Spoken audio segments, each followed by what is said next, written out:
ఒక్క పెన్షన్ తప్పించి ఏం డబ్బులు పడుతున్నాయి, ఓ గ్యాస్ తప్పించి ఏం పడుతున్నాయి, గ్యాస్ కూడా ఒక బండ. ఎవడు రాస్తున్నాడు అక్కడ, ఏం రాస్తున్నాడు? ఇప్పుడు దానికి ప్రతి మొక్కకి జగన్ వలన కరెంట్ ఛార్జీలు పెరిగినాయి. మరి చంద్రబాబు వల్ల కరెంట్ ఛార్జీలు పెరిగినప్పుడు రాయలేదే, ఇదే ఈనాడు జ్యోతి. చంద్రబాబు టైంలో కరెంటు సంబంధించి అప్పులు పెట్టి కట్టకపోతేనే కదా జగన్ వచ్చాక జనం దగ్గర నుండి వసూలు చేసేది.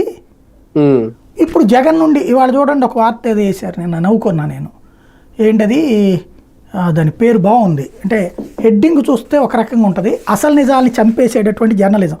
వచ్చే ఏడాది కరెంటు మోత ఉండదు, ఈఆర్సీకి 2025-26 ఏఆర్ఆర్ సమర్పించిన డిస్కంలు 44,185 కోట్ల ఆదాయం వస్తుందట, లోటు 14,683 కోట్లు అంట.